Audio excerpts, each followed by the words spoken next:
Welcome everyone. Welcome to today's episode of Budget Ki Baat. I have with me Mr. Harshad Patwardhan from the Union AMC, and today once again we are going to be discussing the Union Budget 2025 and its impact on the markets.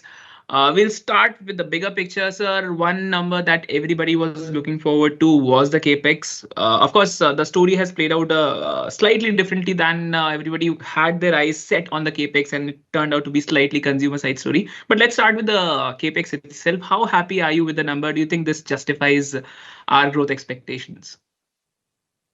Firstly, thank you, Vishnu. Thanks for having me, and greetings to all your viewers.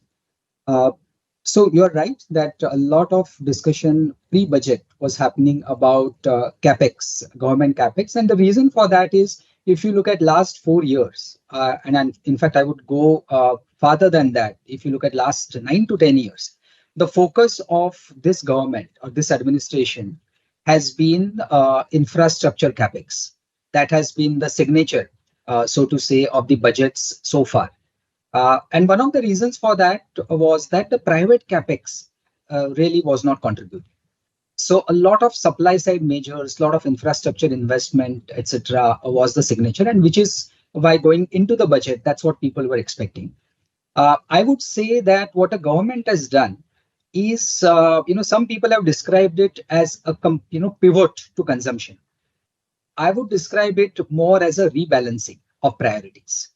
So if you look at the numbers, and you have to look at the numbers, from the perspective of what happened over the last 4 to 5 years, that the overall capex growth was in excess of, between 18 to 20% from FY20 to 24.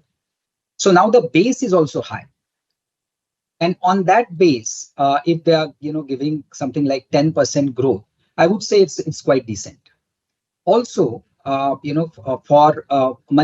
for professional managers like ourselves, we have to basically go beyond the headline and look at individual segments. And if you go to individual segments, there are some segments which are growing faster than that. So that is something that we need to appreciate. So it's not so much that the government has abandoned the capex route. It's just that at the need of the hour was to give a push to consumption. Especially because of what has been happening over the last couple of quarters, what the corporates are saying in their management commentary. I think what the government has done is exactly what was needed at this point of time, and that was a rebalancing. So I'm not at all disappointed, what the government has done. I would say that from industry perspective and markets perspective, this was the need of the hour. Absolutely, sir. To the fiscal deficit numbers as well, it's been set at 4.8% this year and 4.4% next year. Do you think this is good enough and it balances the growth versus inflation concerns well? Is it prudent enough?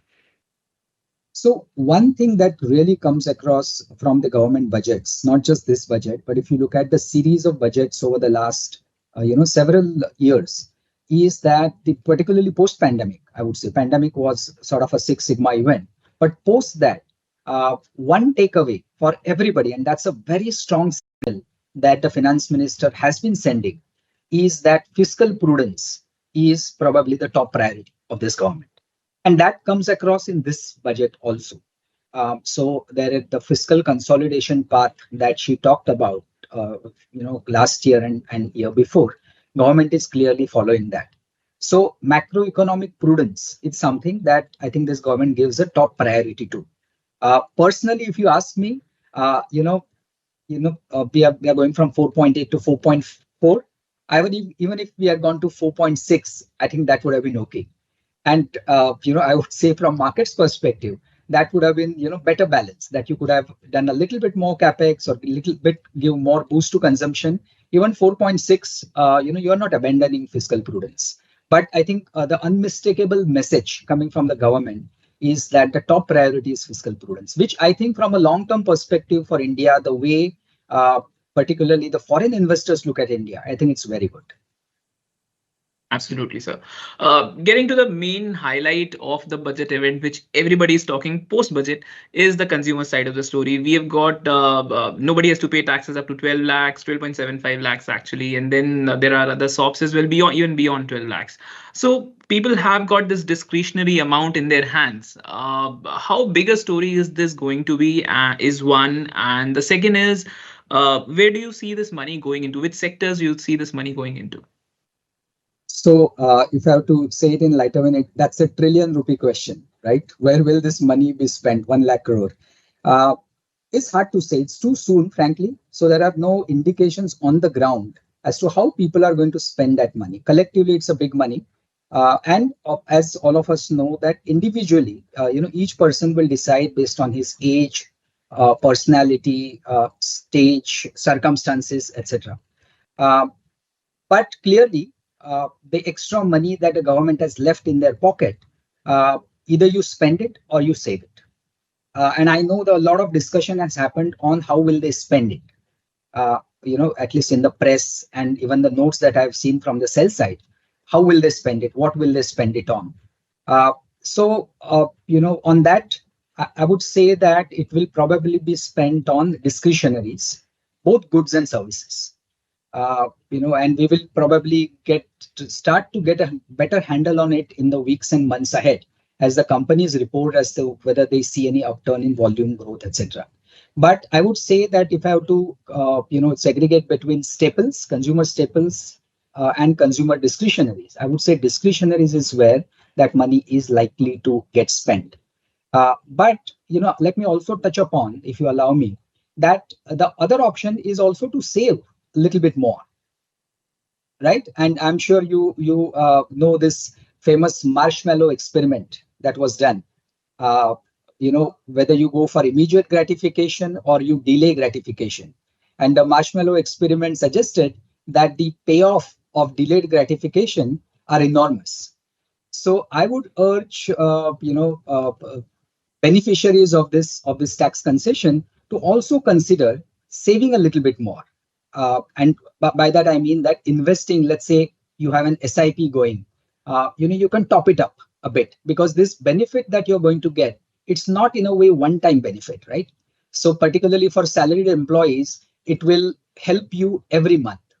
So I think it's also logical to consider whether you want to increase your savings a bit and let that money compound over a period of time, rather than completely get compelled by the strong urge to spend that extra money. So I would say yes, spend a bit more, sure, but also invest a little bit more through SIPs. Absolutely. Another discussion that springs from this new theme of consumption is the capex versus consumption choice.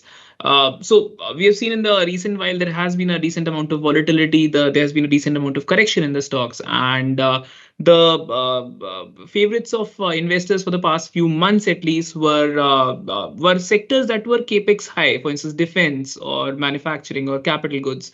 Now, these are available at maybe not the best valuations, but better than before valuations is one. At the same time, there's a new theme emerging as well. So, which do you think is better for retail investors? Should they average down their holdings on the capex side, or take a bite of this new consumption emerging theme as well? What do they do with their money?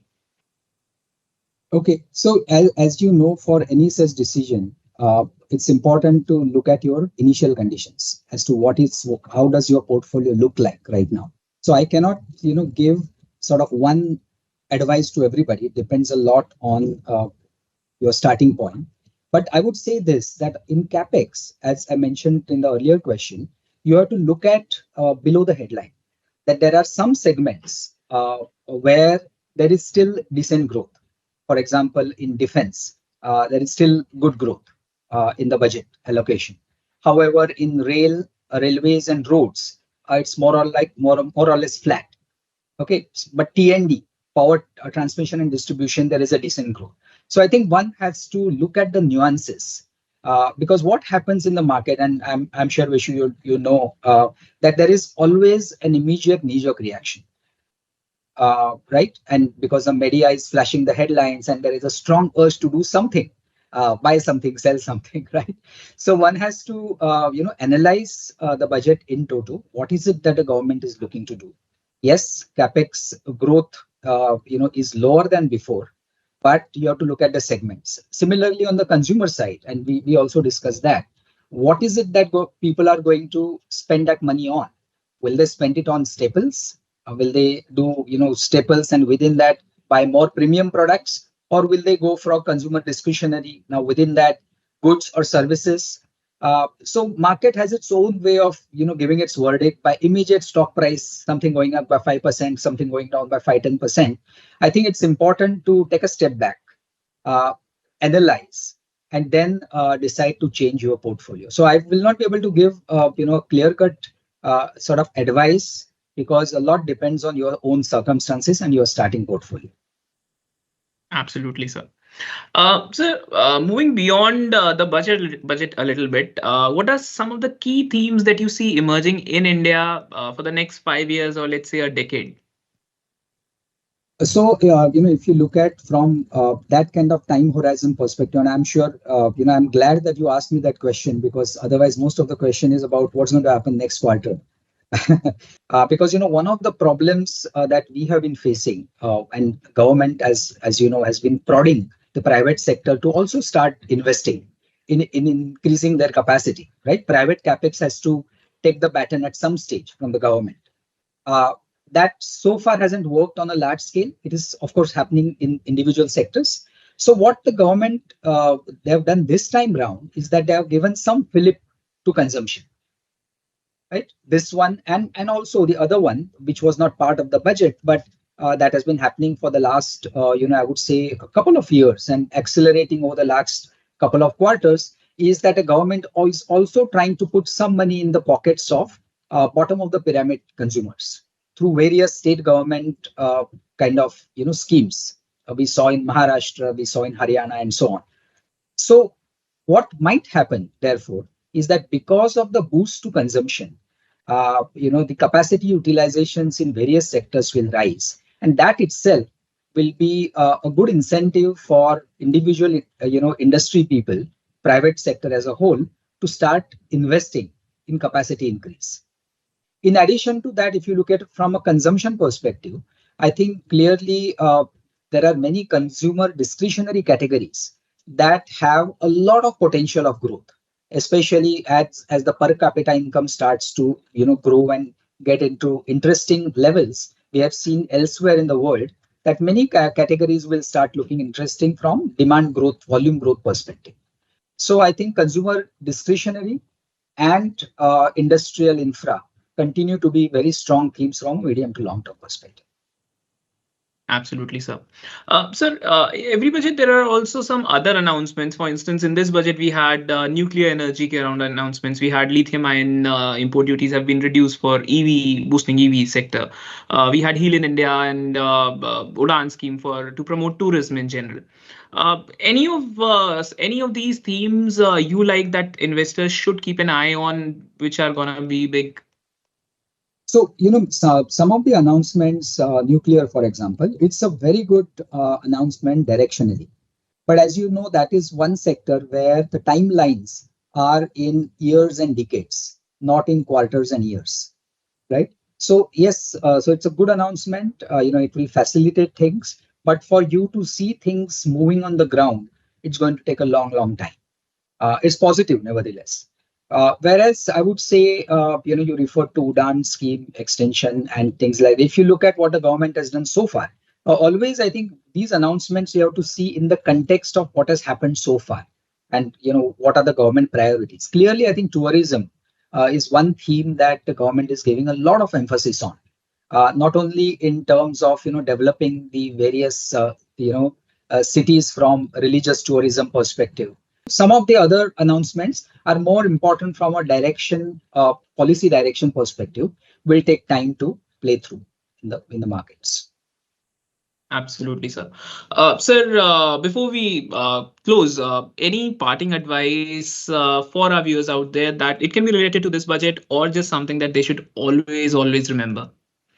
Okay, so a couple of things come to my mind. One is, although our discussion today is not on that, But as you know, volatility is going to be an enduring feature. I would say maybe for next 4 years. You know what I'm referring to. So it's very important to remember for investors that one shouldn't really be scared of volatility at all, especially if you are a long-term investors. I think volatility is a friend uh, for long-term investors. You should figure out how to utilize this volatility to your advantage. So something like an SIP that actually helps, volatility actually helps you compound your money at a faster clip if there is volatility. So one should not get scared of volatility. Is in the nature of the markets. There are times when the volatility is a little less. There are times when it is a little higher. And right now it is a little higher because of global developments. Across asset classes, I would say. Currency, fixed income, and also equity. And also the impact that Indian market has because of the flows going in and out and so on. So volatility is part of the game. You should know how to make use of it. That would be one. And secondly, I will just reiterate what I said earlier, which was the discussion about the budget and particularly the money that the government has left in your pocket through tax concessions. Please do consider, using part of it at least in for increasing your investments.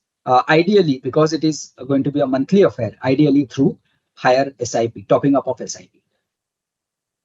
Absolutely, sir. Well, that was a very insightful session. Thank you so much for taking out time for us and lending in your insights, sir. Thank you, Vishu. Thanks a lot for having me. Investments in securities market are subject to market risks. Read all related documents carefully before investing.